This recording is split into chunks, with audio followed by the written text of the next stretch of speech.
फेरी पाइबू आम victim against किसी भी जावाक आज्ञा चाहूँ आम केवल चाहूँ जे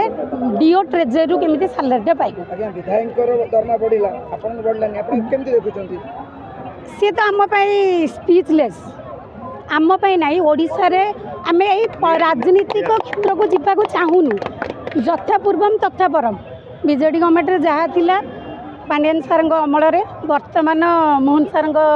समय भी से आम अनुभव कर सारूँ 1.5 वर्ष भितर नचेत आम मैंने एजुकेशन मिनिस्टर पाखक बारंबार मिनिमम आम 6 मास भितर 47-48 थर जाइए रेजल्ट किसी ना ताले कहउछन्ति कि सरकार निज स्वार्थ पई विधानसभा बंद कर देले आपण माने धारणा निश्चित आम जो एक्सपेक्टेशन करिथिलु जे 15 तारिख पर्यंत विधानसभा चलिबो आम सेतिकी पर्यंत बसिबु बोधे सरकार आमको डरीगले से भाभी नेले जे माने तो परमिशन नहीं गले बसबे आम उपर भारी पड़ तेणु ता पूर्व से लुचिकी आमको पलैगले।